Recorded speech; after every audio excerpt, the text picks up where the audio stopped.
어원야담, 눈치노름, 눈치작전. 저게 뭐지?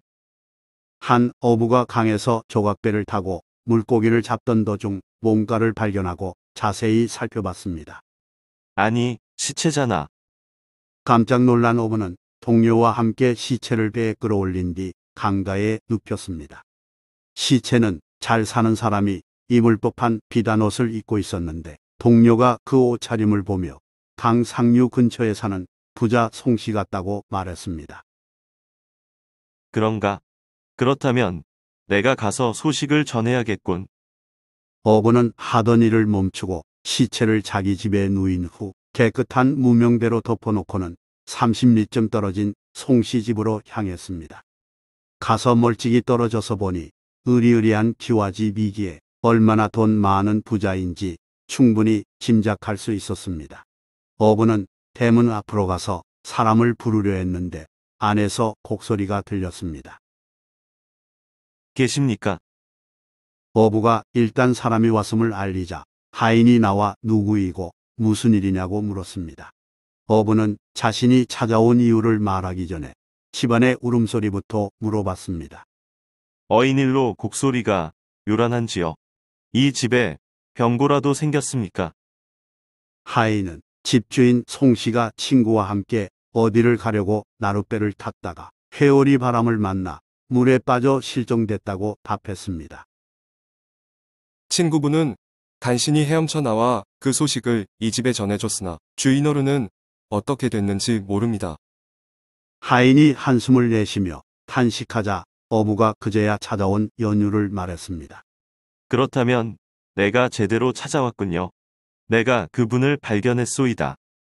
그 말을 듣고 깜짝 놀란 하인이 안으로 들어가서 송씨 아들에게 그대로 전했고 허겁지겁 달려나온 송씨 아들이 어부에게 상황을 물었습니다. 어디에서 어떻게 보셨소? 자세히 말해보. 이에 어부가 자세히 설명했습니다. 소인은 강 하류에 사는 어부이온데 떠내려오는 주검을 끌어올려 내 집에 모셔놓았는데 누가 말하기를 이 집 주인이라 하기에 달려왔습니다. 옷차림이 어떠하오? 저고리와 바지 모두 황금색 비단이더군요. 어부의 말에 송씨 아들은 아버지가 맞는 것 같다며 통곡했습니다. 잠시 후 울음을 그친 송씨 아들은 하인들에게 어서 빨리 큰 가마를 준비하여 어부를 따라가자고 말했습니다. 하인들이 급히 가마를 대령하자 일행은 그 즉시 어부 집으로 향했습니다. 이때 어부는 앞장서 부지런히 걸으면서 두뇌를 바쁘게 굴려 속으로 한몫 볼 기회로 생각했습니다. 송씨 아들이 얼마나 살해할지는 모르나 어부는 1만 냥쯤 요구해야겠다고 결심했습니다. 남들이 내게 뭐라 말하거나 흉을 보거나 말거나 이런 기회를 두 번 다시 만날 수 없을 테니 단단히 한몫 크게 챙겨 나도 떵떵거리고 살아야겠어.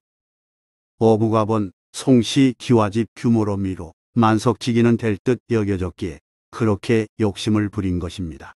그러면서 힐끗 송씨 아들을 쳐다보니 효성이 깊어 보였습니다. 저런 효자라면 내 말을 거절하지 않을 거야. 아직 멀었소? 송씨 아들이 조급해하며 거리가 얼마나 남았냐고 묻자 어부가 손으로 가리키며 말했습니다.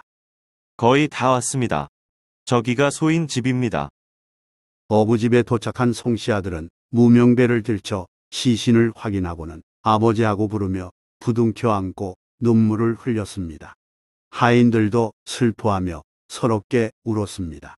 그 모습을 보고 어부는 확신했습니다. 눈치로 보니 인심 좋은 부자였겠어. 어부는 평소 심리 눈치꾸러기라는 말을 들을 정도로 그때그때 상황으로 미뤄 남의 마음을 잘 알아내는 사람이었습니다. 심리 눈치꾸러기는 심리 밖에서도 눈치를 챌 만큼 아주 눈치가 빠른 사람을 비유적으로 이르는 말입니다. 한참 통곡하던 송씨 아들이 눈물을 닦으며 하인들에게 지시했습니다.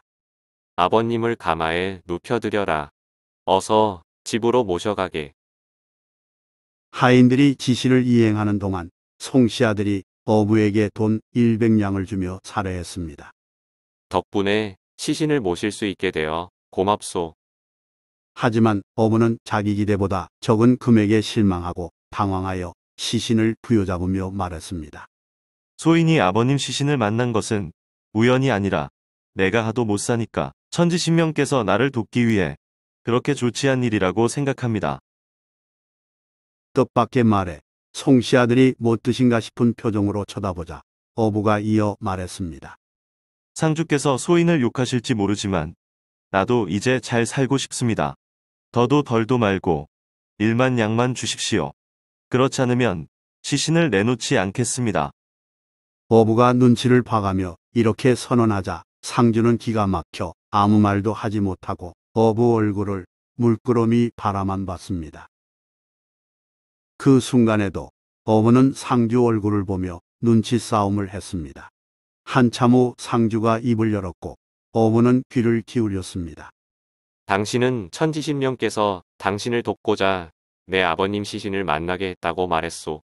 그런데 그 말을 내 아버님 영혼께서 들으셨다면 꿈에서 내게 아버님 뼈가 우리 선산에 묻히지 않아도 좋으니 돈을 필요 이상 헛되이 쓰지 말라고 말씀하실 게 틀림없소. 상주가 여기까지 말하고 잠시 숨을 고르자 어부는 예상과 다른 반응에 복잡한 마음이 되었습니다. 그러거나 말거나 상주는 무심한 표정으로 이어 말했습니다. 그러니 시신은 그냥 당신에게 맡기겠소. 다만 육탈이 되신 후 6월만 돌려주어도 사례로 100냥은 드리겠소. 육탈은 시체의 살이 썩어 뼈만 남음을 뜻하는 말이니 시신 없이 장례를 치르겠다는 말이었습니다. 당황한 어부가 뭐라 말하기도 전에 상주가 하인들에게 단호히 말했습니다. 그냥 집으로 돌아가자꾸나. 어부는 그 말을 듣고 또 놀랐습니다. 인연 없는 시체는 자기에게 골칫거리일 뿐 한 푼 값어치도 되지 못하는 존재이니까요. 눈치에 관한한 자신 있던 어부는 별다른 도리가 없으므로 고리를 내리고 말했습니다. 그러지 마시고 100냥만 더 주시지요. 어부가 1만 냥을 포기하고 100냥을 더한 200냥을 타협책으로 내놓은 것입니다.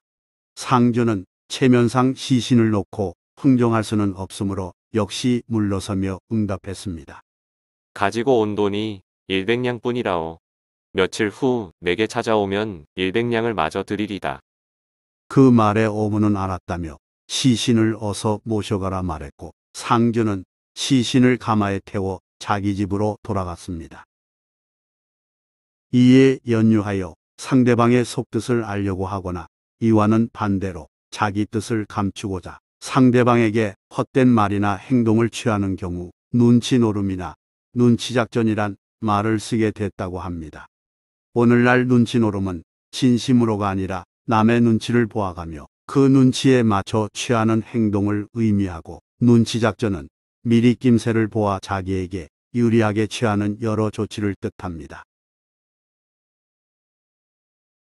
좋아요 및 구독은 영상 제작에 큰 힘이 됩니다. 고맙습니다.